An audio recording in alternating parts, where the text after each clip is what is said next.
सज्जन श्रोते चिंतक वाचक पाठक साधक हो, सातत्याने ऑब्झर्वर इज द ऑब्झर्ड हे जे कृष्णमूर्तींचा सिद्धांत आहे त्याच्याबद्दल पुन्हा पुन्हा विचारणा होत असते. अर्थात ते होणं स्वाभाविक आहे, कारण ऑब्झर्वर इज द ऑब्झर्ड याचा आवाका मोठा आहे. तर तो आवाका आपण समजून घेण्याचा प्रयत्न यथासांग करूया.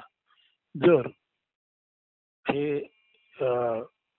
विवेचन करताना 30-40 मिनिटापेक्षा अधिक वेळ गेला तर तिथे एक थांबा घेतला जाईल आणि थोड्या वेळाने उरलेला सुद्धा भाग पूर्ण केला जाईल.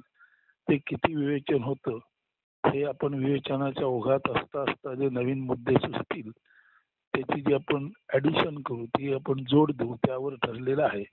परंतु आता आपण हा जो विषय आहे तो नीट समजून घ्यायचा अगदी अथपासून इथपर्यंत प्रयत्न करूया. आता सिद्धांत किंवा प्रमेय आहे observer is the observed. To observe म्हणजे निरीक्षण करणे आणि द ऑब्झर्वड म्हणजे निरीक्षण केलेले, म्हणून ऑब्झर्वर याचा मराठीत अर्थ झाला निरीक्षक आणि इज द ऑब्झर्वड म्हणजे निरीक्ष्य म्हणजे निरीक्षक. निरीक्षक निरीक्ष असतो, पाहणारा पाहायचं ते असतो, द्रष्टा दृश्य असतो, असा याचा सरळ शाब्दिक अर्थ आला. आता या सिद्धांताला आपण भिडताना, सिद्धांताला भिडणे म्हणजे प्रमेयाला झोंबणे. झोंबणे म्हणजे प्रमेय म्हणजे एखादं सिद्धांत आणि त्याला झोंबणे म्हणजे तो समजून घेण्यासाठी आपण अत्यंत आतुरतेने त्याला अंतर्बाह्य तपासणे. म्हणून हा सिद्धांत तपासताना ही प्रमेयाला झोंबणे म्हणजे सिद्धांताच्या अंतर्बाह्य आपण तपास केला पाहिजे. आता हा तपास करताना आपल्या लक्षात येईल की द्रष्टा दृश्य असतो असं म्हटल्यानंतर तपास कसा करणार, कारण द्रष्टा डोळ्यान पाहतो, दृश्य त्याच्या समोर जे आहे ते. मग द्रष्टा दृश्य असतो म्हटल्यानंतर यात काहीतरी लपलेलं आहे आणि ते जे लपलेलं आहे ते प्रथम आतमध्ये जाणवलं तर ते जे जाणवणं आहे ते बुद्धीने मांडलं जातं, तेव्हा त्याला म्हणायचं प्रमेयाशी झोंबणे. म्हणजे द्रष्टा दृश्य हे समजून घेताना आपणाला मोठ्या प्रमाणात चिंतनाची गरज आहे असा त्याचा अर्थ.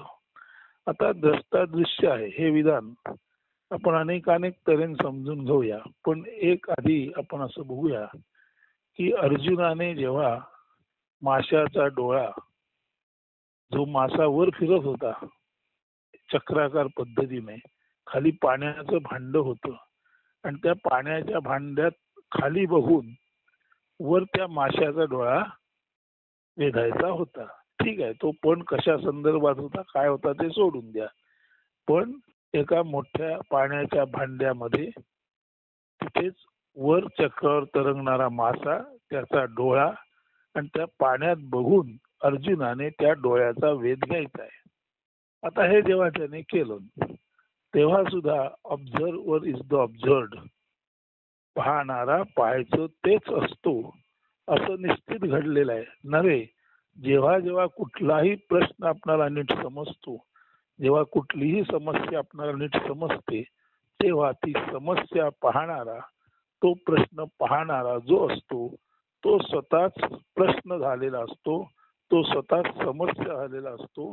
म्हणजे प्रश्न समजणं म्हणजे प्रश्नाचं उत्तर मिळणं आणि समस्या समजणं म्हणजे समस्येचं उत्तर मिळणं असा त्याचा सर्वसाधारण अर्थ आहे. आता आपण त्या मूळ ह्याच्याकडे येऊया. पाण्यात बघून माशाचा डोळा भेदणं. आता सिच्युएशन डोळ्यासमोर आणा, ती परिस्थिती डोळ्यासमोर आणा. एका मोठ्या घंगाळामध्ये, प्रचंड मोठ्या घंगाळामध्ये पाणी ठेवलेलं आहे. ते घंगाळाच्या मध्ये एक उंच काठी किंवा लोखंडी सळी लावून वरती फिरता मासा आहे. आता फिरता मासा याचा अर्थ मासा मेलेलाच आहे तो, पण तो अशा तऱ्हेने टांगलाय की मासा त्याच्या डोळ्यासकट दिसेल. आता मासा डोळ्यासकट दिसताना वर फिरतोय घंगाळात पाणी आहे आणि अर्जुन खाली बघून त्या माशाचा डोळा भेदणार आहे. आता त्याला काय करावं लागणार असेल किंवा काय करावं लागलं असेल हे तुम्ही नीट बघा. नीट बघा म्हणजे मेंदूच्या ज्ञानशक्तीने ग्रहण करायचा प्रयत्न करा. याला म्हणायचं नीट बघा. तर आता बघा, तो मासा फिरतोय. मासा क्षणार्धात ती फेरी पूर्ण करतोय. आता एक क्षणात तो मासा संपूर्ण फेरी घेतोय. अशा वेळेला अर्जुनाला काय करावं लागणार असेल तर प्रथम त्याला पाण्यात नीट डोकावून पाहायला लागलं.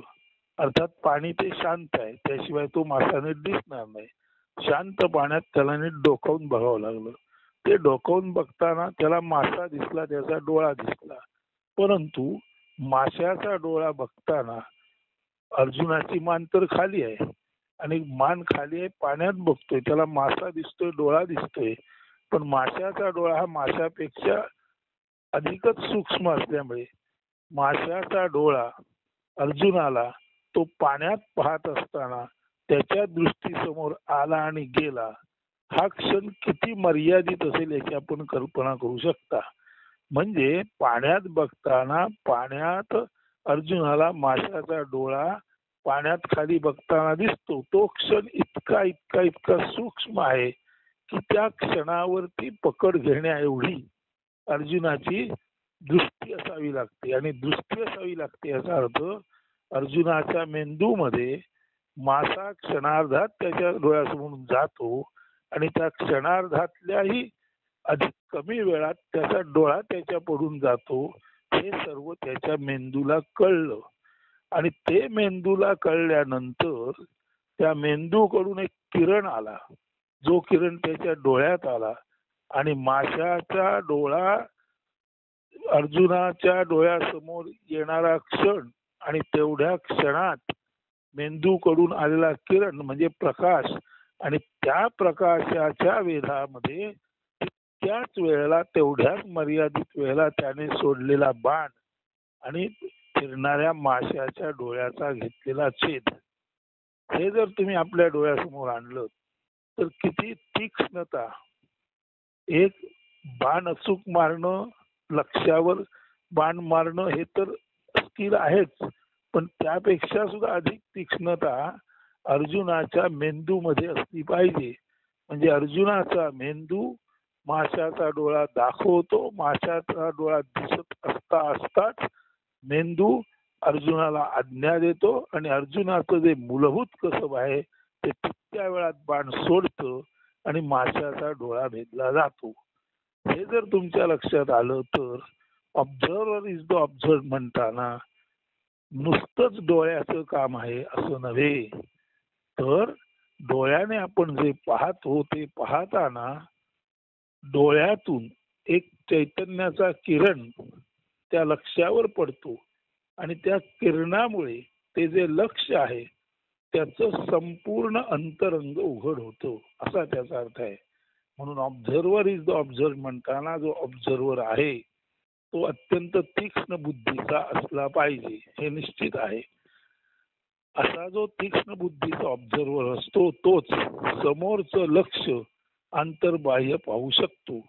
म्हणून ऑब्झर्वर इज द ऑब्झर्व म्हणताना निरीक्षक निरीक्ष आहे, पण निरीक्षक आणि निरीक्ष याच्यामध्ये निरीक्षण आहे. निरीक्षण म्हणजे अत्यंत काळजीपूर्वक पारखून पाहणे. म्हणून ऑब्झर्वर तेव्हाच ऑब्झर्वड असतो जेव्हा त्याचं ऑब्झर्वेशन अचूक असतं. म्हणून पाहणारा तेव्हाच पाहायचं ते असतो जेव्हा त्याचं पाहणं अचूक असतं. म्हणून पाहणं हा जो शब्द आहे त्याला आपण सीइंग म्हणतो, पण संस्कृतमध्ये किंवा मराठीमध्ये थोडक्यात म्हणजे ज्या भाषांची मूळ भाषा संस्कृत आहे अशा सर्व भाषांमध्ये एक अवलोकन असा शब्द आहे. अवलोकन, त्यातला अवलोक या शब्दाचा अर्थ लाईट, प्रकाश असा आहे. म्हणजे अवलोकनामध्ये प्रकाश असतो, हे लक्षात घ्या. म्हणून आपण ज्याला निरीक्षक म्हणतो आणि ज्याला आपण निरीक्ष्य म्हणतो, ज्याला आपण ऑब्झर्वर म्हणतो, त्याला आता आपण अवलोकन करणारा म्हणूया. आणि ऑब्झर्व्ड ज्याला म्हणतो म्हणजे जे पाहिलं जातं ते. म्हणून अवलोकन करणारा म्हणजे ऑब्झर्वर आणि ज्याचं अवलोकन केलं जातं ती वस्तू म्हणजे अवलोकित. म्हणजे अवलोकन करणारा आणि अवलोकित. अवलोकित म्हणजे ऑब्झर्व्ड आणि अवलोकन करणारा म्हणजे ऑब्झर्वर. आता याच्यामध्ये जो संबंध असतो त्याला अवलोकन म्हणतात. अवलोकन. अवलोकन म्हणजे काय? मेंदूतील अत्यंत तीव्र संवेगी प्रकाश किरणाने, मेंदूतील अत्यंत तीव्र संवेगी किंवा आवेगी म्हणजे मेंदूच्या अत्यंत विलक्षण अशा प्रकाशदायी किरणाने वस्तू पाहणे. याचा अर्थ जसा आहे ऑब्झर्वर इज द ऑब्झर्व जेव्हा म्हणतो तेव्हा ते जे ऑब्झर्वेशन आहे, पाहणं आहे, त्याची जी क्षमता आहे तिचा कस लागतो. आता हे जर आपल्या लक्षात आलं तर पाहणाऱ्याने ठीक आहे त्याला डोळ्यातून दिसणार, त्याच्या डोळ्यावर समोरच्या गोष्टीचं प्रतिबिंब उठणार. परंतु आता तुम्हा आम्हालाही फिरता मासा दिसेल हो, पण तुम्हा आम्हाला फिरता मासा दिसला तरी सुद्धा आपण अर्जुनासारखे धनुर्धर असू का नाही? समजा तसे धनुर्धर असलो तरी सुद्धा अर्जुनाच्या तीक्ष्ण मेंदूच्या शक्तीने म्हणजे अर्जुनाच्या ज्ञानशक्तीने जितक्या वेळात डोळा पाहिला तितक्या वेळात डोळा समोर असताना पाण्यात बघून खाली मान घालून जर बाण सुटला तर त्या डोळ्याचा लक्षभेद होणार आहे. म्हणजे इथे अर्जुनाचं कसब्य दाखवायची तुमच्या आमच्यात असलं तरी सुद्धा तो डोळा पाहतोय तेवढ्या वेळात तो बाण सुटणं आणि तो सुटण्यासाठी मेंदूने प्रेरणा देणं आणि अत्यंत प्रतिक्षिप्त क्रियेसारखा तो बाण तेवढ्या वेळात सुटणं, याच्यामध्ये बाण मारणाऱ्याचं कसब जरूर आहे पण त्याच्याही पलीकडे त्याच्या बुद्धीची म्हणजे ज्ञानरूपी किरणाची योग्य वेळेत होणारी योग्य हालचाल महत्वाची आहे. म्हणून जेव्हा आपण म्हणतो काय की ऑब्झर्वर इज द ऑब्झर्व्ड, तेव्हा ऑब्झर्वर इज द ऑब्झर्व्ड हे तेव्हा तितकं अचूकतेने असतं जेव्हा observation has got the perfect quality. म्हणजे निरीक्षणाची परफेक्ट क्वालिटी कोणती? तर निरीक्षक जो आहे, पाहणारा जो आहे, तो जे पाहतोय त्या पाहण्यामध्ये तो जे पाहतोय त्याचं सर्व अंतरंग तेव्हाच उलगडू शकतं जेव्हा पाहणाऱ्याच्या चर्मदृष्टीला ज्ञानदृष्टी किंवा ज्ञानकिरणांचं बळ प्राप्त होतं. म्हणजे डोळ्याला झेंडूचं फूल सर्वांनाच दिसतं, डोळ्याला झेंडूचं फूल सर्वांनाच दिसतं, परंतु एखाद्या चित्रकाराला जेव्हा झेंडूचं फूल दिसतं आणि तो तेव्हा हुबेहूब जसं आकारतो तेव्हा चित्रकाराची कला तर आहेच पण ते हुबेहूब चित्र साकारणं याच्यामध्ये काय आहे? त्या झेंडूचं अंतरंग, त्याच्या पाकळ्या पाकळ्यातल्या छटा, त्याच्यातून निर्माण होणारं ग्रेसफुल ब्लूमिंग म्हणजे अत्यंत डौलदार उमलण्याचं स्वरूप, त्याचं देठ आहे त्या देठाचा हिरवेगारपणा, एखादं पान आहे त्याचं नाजूक हिरवगार असणं आणि एकंदरीने त्या गोंड्याचा गेंदेदारपणा म्हणजे प्रफुल्लित टवटवीतपणा, हे सर्व जरी डोळ्याला दिसलं तरी डोळ्याला दिसताना ते प्रथम मेंदूच्या किरणाला म्हणजे मेंदूतून आपला जो प्रकाश किरण पाहण्याच्या निमित्ताने डोळ्यातून त्या वस्तूवर पडतो, तो किरण काय क्वालिटीचा आहे याच्यावर सर्व अवलंबून असतं.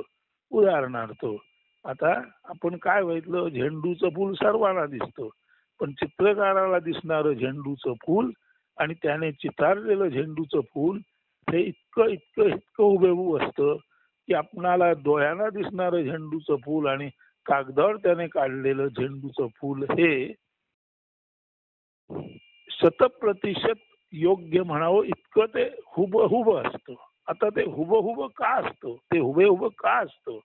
तर आपल्या डोळ्याने झेंडू पाहिला, सर्व समजलं परंतु ते समजलं कदाचित आपली तेवढी चैतन्याची दृष्टी धरून चाला, एखाद्याची पेंटर एवढी चांगली असेल, कधी कधी त्याच्याहूनही चांगली असेल, पण तू समजा आता पेंटर पाहतोय झेंडूचं फूल आणि तो चित्र काढतोय, तर त्याने अत्यंत हुबेहूब काढलं, कारण त्याच्या ज्ञानाचा किरण त्याच्या डोळ्या वाटे त्या झेंडूवर पडतो आणि झेंडूचं हुबेहूब चित्र तो काढतो. दुसरा एखादा कृष्णमूर्तींसारखा अधिक तीव्र बुद्धीचा माणूस असू शकेल, ज्याला जरी चित्र काढता आलं नाही तरी तो अशा चित्रकाराच्या मध्ये त्याने काढलेल्या झेंडूमध्ये काय उणीव आहे ते दाखवू शकतो. म्हणजे कदाचित चित्रकाराच्या दृष्टीपेक्षा सुद्धा अधिक प्रखर किरण असणारी दृष्टी जर कृष्णमूर्तींमध्ये असेल, तर स्वतः चित्रकार नसताना सुद्धा त्या झेंडूमध्ये काय उणीव आहे हे ते चित्रकाराला सांगू शकतात. याचा एवढाच अर्थ आहे की दृश्यावर द्रष्ट्याची नजर पडणं एवढंच पुरेसं नाही, तर दृश्यावर द्रष्ट्याची नजर पडताना द्रष्ट्याचा जो मेंदू आहे, म्हणजे त्याच्या ज्या ज्ञानपेशी आहेत, तिथून जो किरण पडतो तो अत्यंत स्वच्छ, लख्ख आणि पारदर्शी असावा लागतो. आता स्वच्छ, लख्ख, पारदर्शी किरण म्हणजे काय? समजा जर आपला मेंदू आणि त्याच्या ज्ञानपेशी एखादी गोष्ट पाहताना पूर्णपणे मोकळ्या नसतील, म्हणजे मेंदूचीच जर काही ना काही कारणाने जखडण झाली असेल, मेंदूच्या पेशी जर कमी जास्त चुकीच्या समजुती, भ्रम, लोकवासना म्हणजे लोकात प्रचलित असलेल्या म्हणी आणि संवाद, देहवासना म्हणजे जसं आपण म्हणतो की मी देह आहे, मी अमुक आहे, मी तमुक आहे, हे जे आपलं अमुक तमुक पण म्हणून आपण आपल्याला समजतो. त्यानंतर first impression is last impression अशी एक लोक समजूत आहे, ती आपण खरी मानून चालतो. नंतर आपण असं म्हणतो की ज्या अर्थी मी कृष्णमूर्ती वाचलेला आहे त्या अर्थी मला कृष्णमूर्ती समजला. ही सुद्धा एक तऱ्हेची ग्रंथाबद्दल निर्माण झालेली समज आहे. कारण जर कृष्णमूर्ती वाचून मला समजले असते तर नाऊ अँड ऑफन मला प्रश्न का पडला असता की ऑब्झर्वर इज द ऑब्झर्ड म्हणजे काय?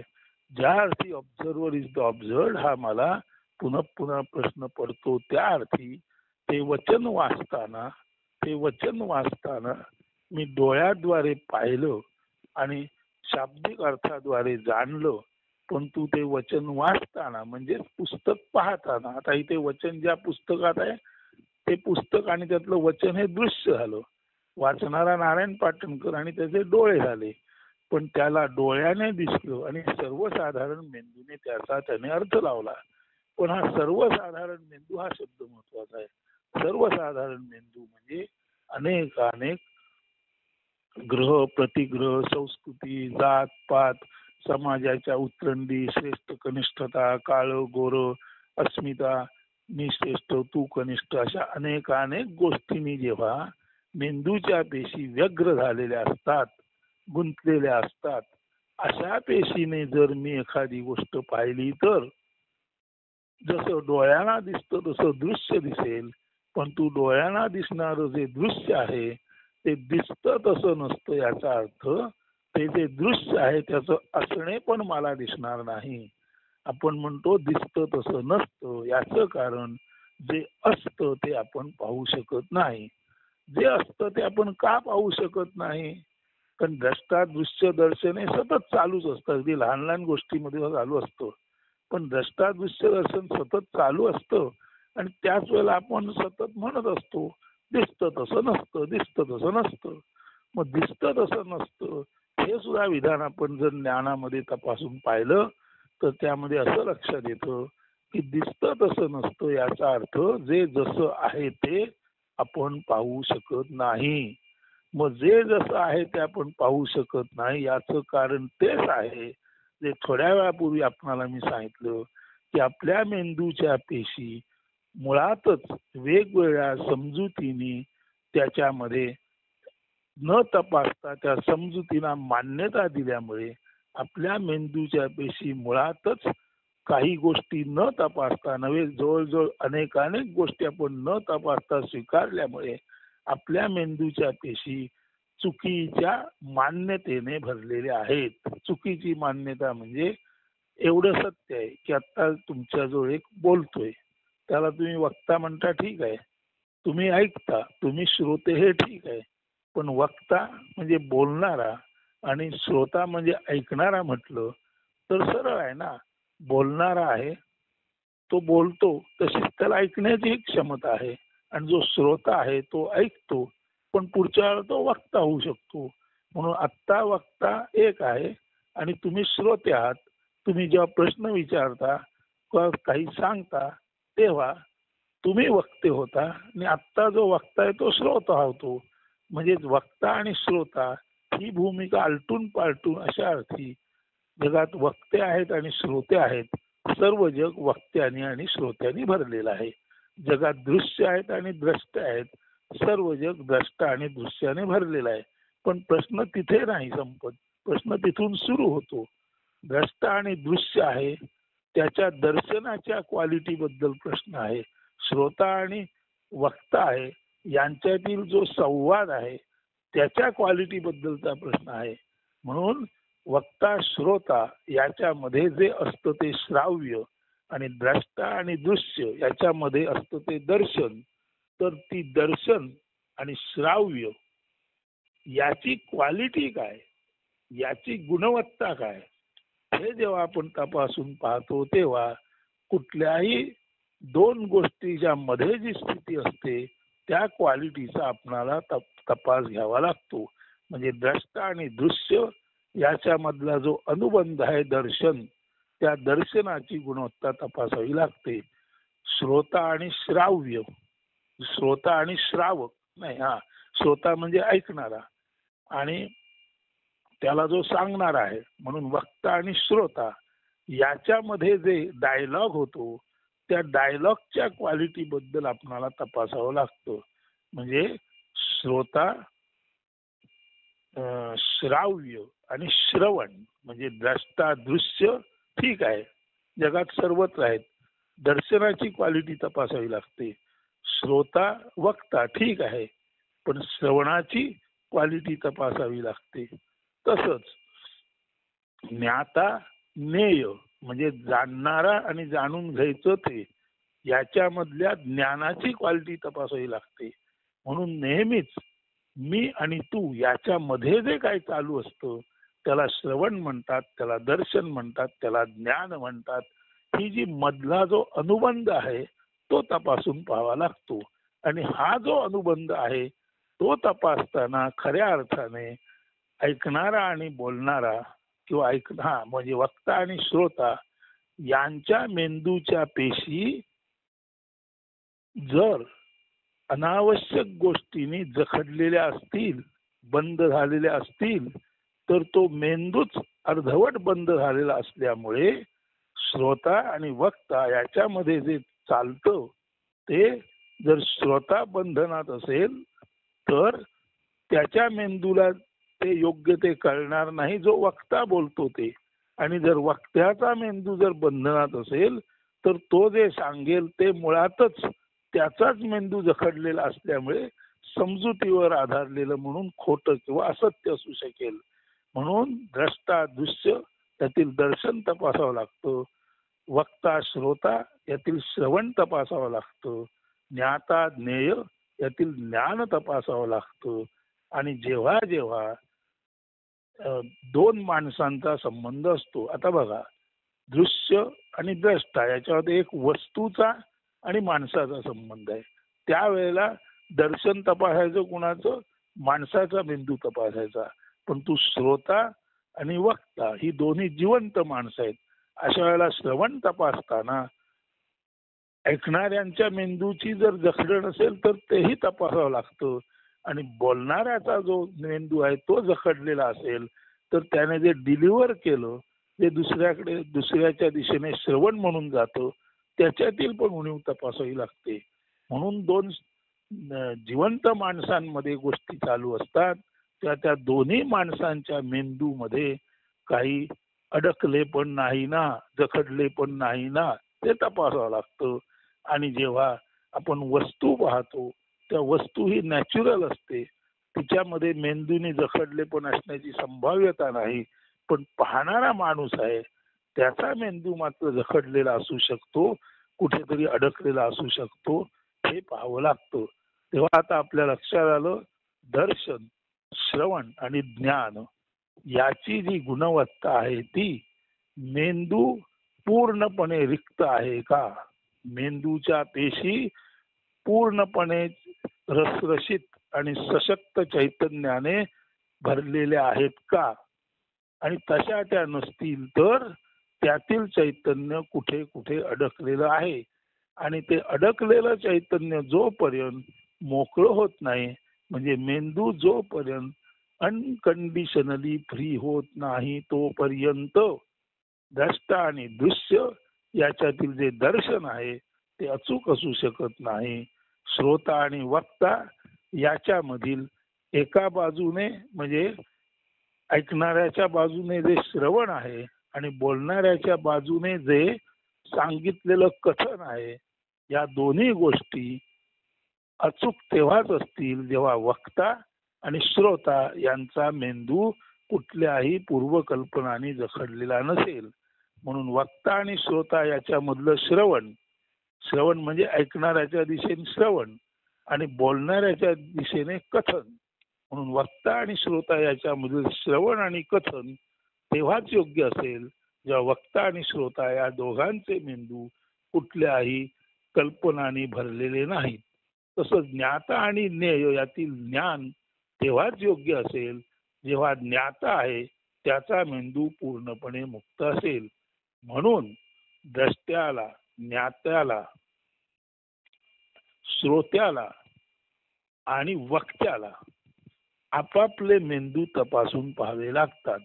जर या मेंदू आणि मेंदूच्या पेशी चुकीच्या गोष्टीने केवळ आणि केवळ काही गोष्टी परंपरेने चालत आल्या म्हणून न तपासता स्वीकारल्या, अशा तऱ्हेने जर डोळे मिटून ज्ञानाचा विचार न करता मेंदूचा प्रक्षेप स्वीकारलेल्या गोष्टीवर न टाकता जर केवळ आणि केवळ समजुतीद्वारे आपण आपणाला काहीतरी समजत असू तर ऐकणाऱ्याचा मेंदू मुक्त नाही, तो जे ऐकतो ते त्याला नीट कळत नाही. बोलणाऱ्याचा मेंदू मुक्त नाही, त्यामुळे तो जे कथन करतो ते मुक्तीपासून दूर म्हणजे ते बंदिस्तच असतं किंवा मर्यादितच असतं. ज्ञात्याचा मेंदू जखडलेला आहे, त्यामुळे त्याला ज्ञान पूर्ण होत नाही. आणि स्वाभाविकपणे द्रष्ट्याचा मेंदू जखडलेला आहे, त्यामुळे त्याला दर्शन नीट होत नाही, असा त्याचा अर्थ झाला.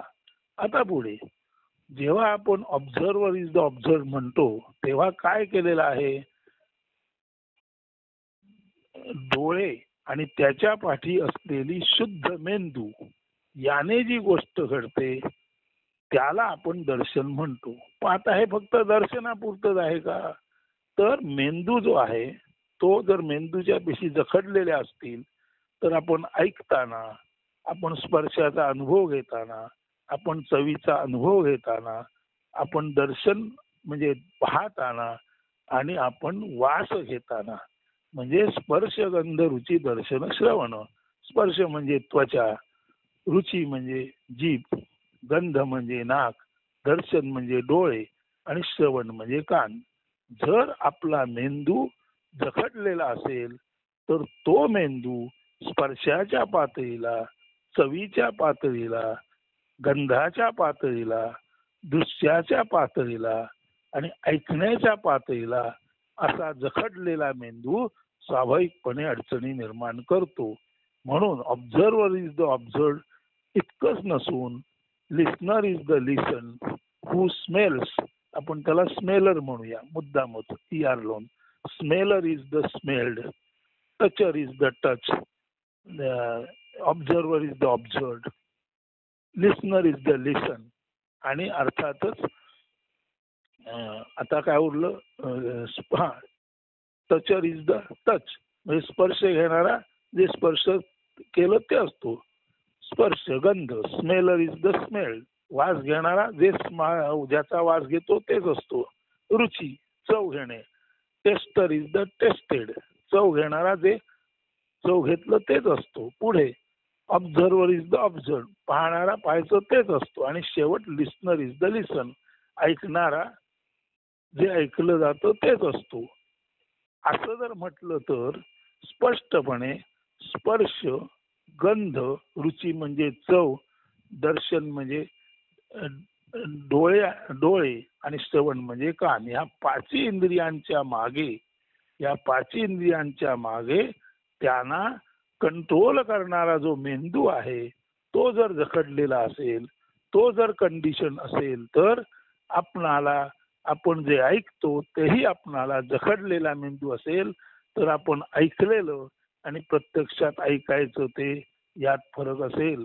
आपण जे आपला मेंदू जखडलेला असेल तर आपण जे पाहतो आणि जे पाहिलं त्याच्यामधल्या दर्शनामध्ये म्हणजे क्वालिटीमध्ये उणीव असेल. थोडक्यात म्हणजे आपला मेंदू जर कंडिशन असेल तर आपलं श्रवण सुद्धा दूषित असेल, आपलं दर्शन म्हणजे डोळ्याच्या पातीला तेही दूषित असेल, आपलं चव घेणं हेही दूषित असेल, आपलं स्पर्श ज्ञान हेही दूषित असेल, नव्हे आपलं गंध ज्ञान हेही दूषित असेल.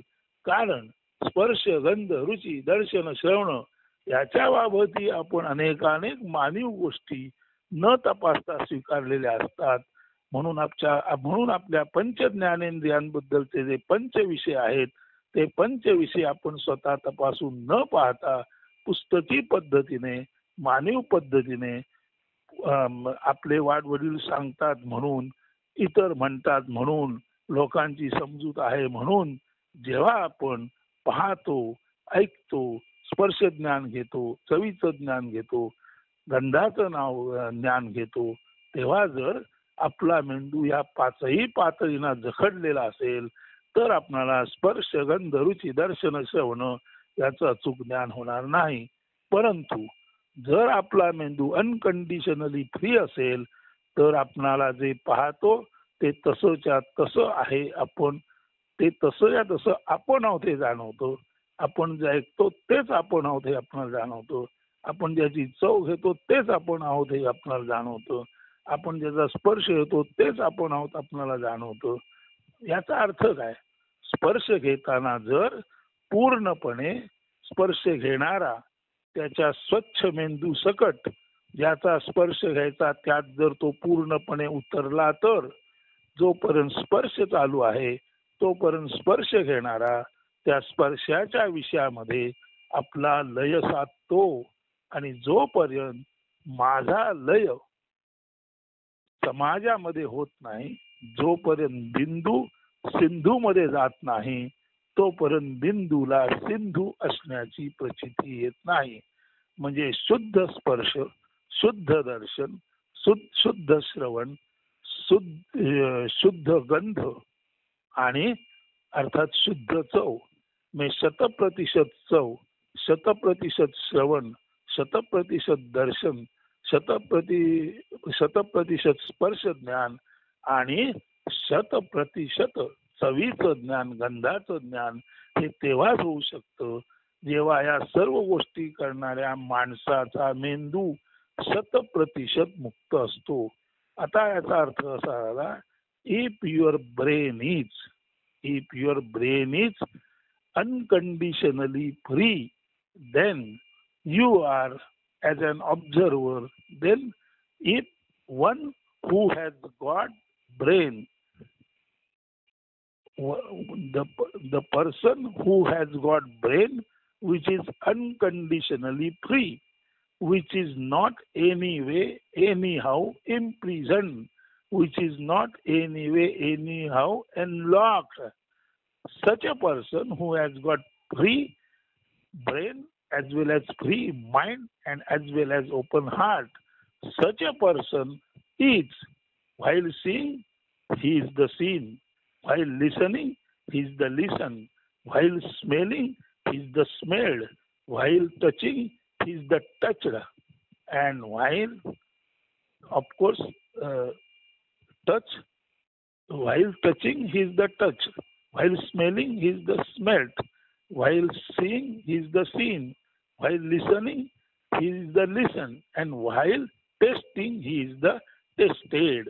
म्हणून स्पर्श गंध रुची दर्शन श्रवण हे जो जो करतो तो तो करता जर त्याच्या मेंदूच्या पातळीला परिपूर्ण मुक्त असेल तर स्वाभाविकपणे तो त्याच्या मेंदूच्या पूर्ण क्षमतेसकट आपल्या पूर्ण चैतन्यासकट जेव्हा स्पर्श ज्याचा ह्याचा त्या स्पर्शामध्ये तो जाईल आणि त्याचा मी लोप पावेल. तो जे पाहतो त्या दृश्यामध्ये जाईल आणि त्याचा मी म्हणजे त्याचं वेगळं पण लोप पावेल.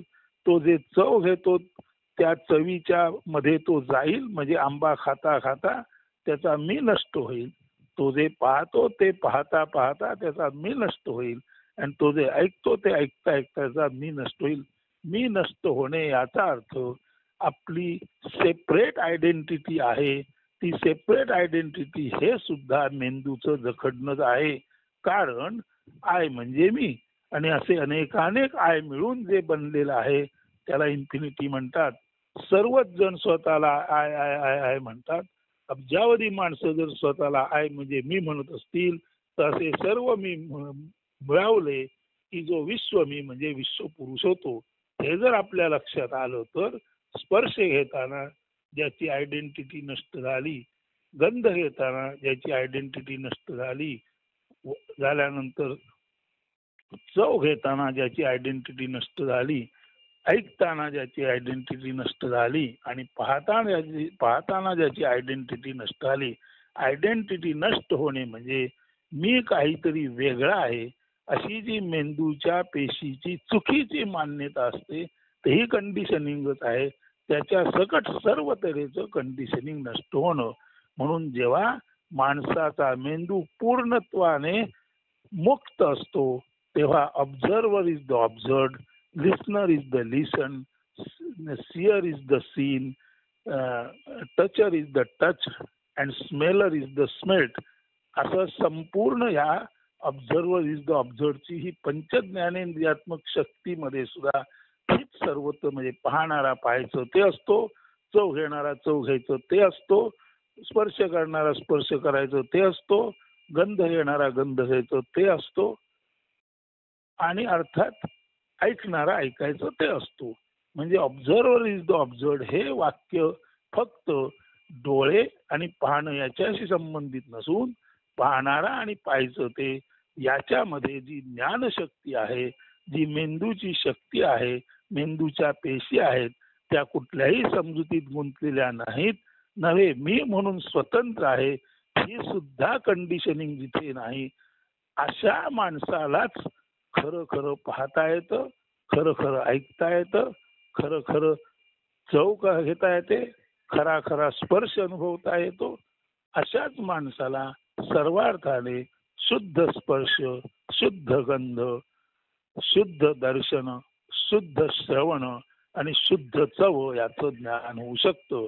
म्हणून स्पर्श गंध रुची दर्शन श्रवण याची अतिशुद्धता तेव्हाच असते जेव्हा माणसाचा मेंदू कुठल्याही तऱ्हेने जखडलेला नसतो, कुठल्याही तऱ्हेने कंडिशन नसतो. नव्हे मी असं वेगळे पण सुद्धा त्याच्यामध्ये असत नाही. आता हे सर्व लक्षात आल्यानंतर ऑब्झर्वर इज द ऑब्झर्व याची क्वालिटी काय आहे बघा. उदाहरणार्थ आपण सोप्या उदाहरणात जाऊया. जेव्हा गणपती त्याचं विसर्जन आणि तिथे जमलेली गर्दी म्हणजे असतं तरी काय मिळणाऱ्या अनेक व्यक्ती जेव्हा गणपती विसर्जनासाठी एकत्र जमतात तेव्हा त्याला आपण समाज किंवा समाजाची गर्दी म्हणतो. व्यक्ती याचा अर्थ व्यक्ती आणि समष्टी याचा अर्थ समाज. जेव्हा अनेक व्यक्ती किंवा व्यक्ती एकत्र येतात तेव्हा त्याला समाज म्हणतात. आणि तो डीजेचा आवाज, ती रंगांची उधळण, ती गणपतीची भव्य मूर्ती, तो आनंद, ते ढोल ताशे याच्यामध्ये संपूर्ण समाज जेव्हा एकजीव होतो तेव्हा स्वाभाविकच व्यक्ती ही समष्टी होते हे आपल्या लक्षात येईल. म्हणजे व्यक्ती ही समष्टी होते याचा अर्थच मी म्हणजे सर्व जग आहे. हा अर्थ जर आपणाला कळला तर जेव्हा आपलं मी पण वेगळं राहत नाही तेव्हा आणि तेव्हाच खऱ्या अर्थाने आपण आपलं मी पण गेलेलं आणि पूर्णपणे अनकंडिशन असं आपलं असणं असतं. आणि असं जेव्हा असतं तेव्हाच आपण जे पाहतो तेच आपण आहोत याचा अनुभव येतो. जे करतो तेच आपण आहोत, आपण ऐकतो तेच आपण आहोत, आपण पाहतो तेच आपण आहोत, आपण ज्याची चव घेतो तीच वस्तू आपण आहोत, आपण ज्याचा वास घेतो तेच फूल आपण आहोत नव्हे, आपण ज्याचा स्पर्श अनुभवतो तेच आपण आहोत. मोरपिसाचा स्पर्श असेल तर आपण मोरपीस आहोत, एखाद्या सुंदर ललनेचा स्पर्श असेल तर तो स्पर्श आपणाला खरं सांगायचे आपणच ती सुंदर आणि अत्यंत सुखस्पर्शदायिनी ललन आहोत हेही आपणाला जाणवतं. हे आपण नीट समजून घेतलं पाहिजे. नाही जोपर्यंत व्यक्तीचा व्यक्तिभाव नष्ट होत नाही तोपर्यंत व्यक्ती तिचा व्यक्तिभाव आणि अर्थातच इतर सुद्धा मेंदूचं कंडिशनिंग नष्ट होत नाही आणि तोपर्यंत खऱ्या अर्थाने जीवनाचा स्पर्श गंध रुची दर्शन श्रवण या पातळीचा अत्युच्च आनंद आपण घेऊ शकत नाही.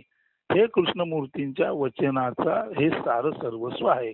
परंतु आता गंमत अशी आहे की आपण भौतिक विषयात रमलेले असल्याने आपणाला ऑब्झर्वर इज द ऑब्झर्ड याचा अनेक वेळा अनुभव येतो. म्हणजे समजा आपण बटाटे वडा खातोय, मिसळ खातोय, तर तेव्हा सुद्धा आपण देहभान विसरून जणू काही खाणारा खायचं तेच आहे अशा एकदम ज्याला आपण म्हणतो आउट ऑफ धिस वर्ल्ड अशा अवस्थेत असतो. खाणारा खाण्यात एवढा तल्लीन झालेला असतो की दुसऱ्यालाही वाटतं अरे हा अमुक तमुक माणूस आहे का, नुसता खाण्यासाठीच जन्माला आलाय असं जेव्हा वाटतं तेव्हा खऱ्या अर्थाने खाण्याशी एकरूप खाणारा झालेला असतो. म्हणजे वस्तूशी तादात्म्य तेव्हाच माणूस पावतो जेव्हा त्याचं मीत्व नाहीसं होतं. असं आपलं वैशिष्ट्य किंवा असं आपलं वेगळेपण टाकून जेव्हा जेव्हा माणूस त्या त्या वस्तूविषयाशी एकरूप होतो तेव्हा त्याला सर्वसाधारणपणे ऑब्झर्वर इज द ऑब्झर्व म्हणायचं. परंतु कृष्णमूर्तींना हे अभिप्रेत आहे का? कृष्णमूर्तींना तत्वाच्या भाषेत हे अभिप्रेत आहे की जर मी म्हणजेच विश्व असेल तर आपण विश्वाशी एकरूप होऊ शकतो. जर आपला मी नष्ट झालेला असेल, आपला मेंदू पूर्णपणे अनकंडिशनली फ्री असेल तर आय एम दॅट म्हणजे आय एम द युनिव्हर्स हा तुच्छ पातळीचा अनुभव घेऊन आपण सर्वसाधारण माणूस न राहता जगाचा अत्यंत उत्कृष्ट असा विश्वमानव विश्व पुरुष म्हणून अनुभव होऊ शकतो. आणि तसा अनुभव घेणं हेच ज्ञानी माणसाचं नव्हे, हेच खऱ्या खुऱ्या माणसाचं दर्शन आहे की ज्याच्यातून सर्व ज्याला आपण दैवी गुण म्हणतो ते प्रदर्शित होतात. म्हणून ऑब्झर्वर इज द ऑब्झर्व म्हणताना जेव्हा I am the universe Krishnamurthy म्हणतात तेव्हा त्याचा अर्थ असा नाही की ते आंबा खाताना आंब्याशी एकरूप होत नव्हते. सर्वसाधारण गोष्टी ज्या सर्वसाधारण माणसांना जमतात त्या त्यांना जमतात, परंतु आपण अत्यंत विराट गोष्टीशी एकरूप झाल्याशिवाय आपल्यातली विराटता, आपल्यातलं दिव्यत्व, आपल्यातली जी पूर्ण क्षमता आहे ती जागी होत नाही. आणि अशी आपली असलेपणातील अत्युच्च क्षमता जागी होणे यालाच कृष्णमूर्ती जरी गॉड म्हणत नसले तरी द दॅट म्हणून सांगतात. आणि म्हणून शेवटी जेव्हा ते आय एम दॅट म्हणतात त्याच गोष्टीला आपण सोहमहंसो म्हणतो, त्यालाच आपण लहान पातेला शिवभूत्वा शिवम यजे म्हणतो, त्यालाच आपण चिंतने चिंतने तद्रुपता म्हणतो.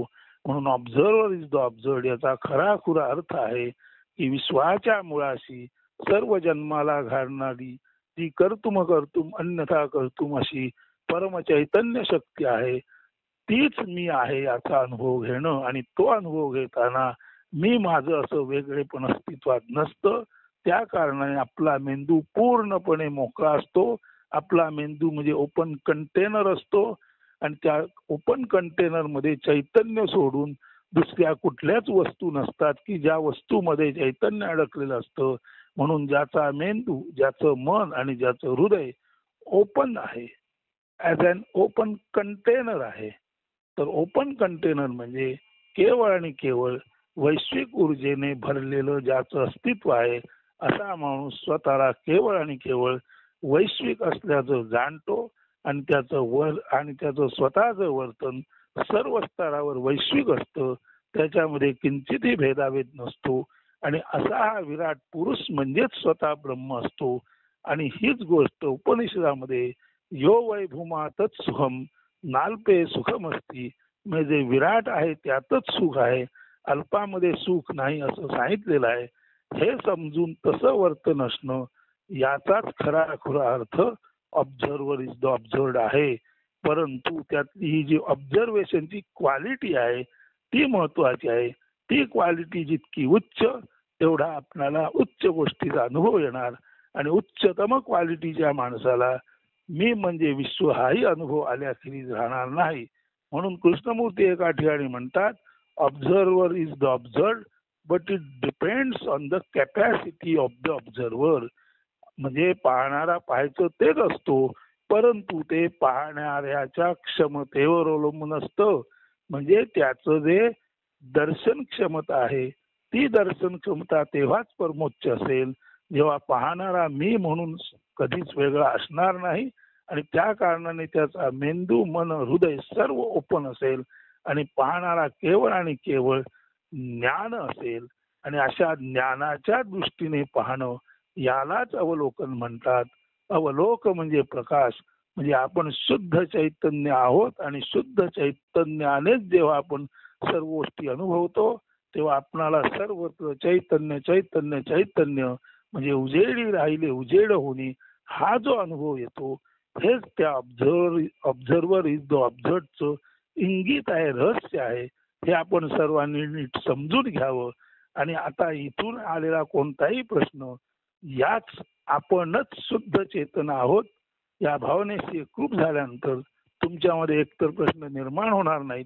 चुकून द्वैतात आल्यामुळे संसारामध्ये काही प्रश्न निर्माण झाले तर परत एकदा ध्यानधारणेमध्ये समजून घ्या की आपणच वैश्विक ऊर्जा आहोत. वैश्विक ऊर्जा जिथे जिथे पडते तिथे तिथे जे अनिष्ट असतं ते जळून जातं, पाप नष्ट होतं आणि एक अत्यंत आनंददायी स्थिती निर्माण होते. अशा अर्थाने आपण सत आहोत, चित आहोत, आनंद आहोत, आपण ज्ञान आहोत नव्हे, आपण सर्व काही सर्व काही सर्व काही आहोत हे नीट समजून घ्या. अस्तु. धन्यवाद.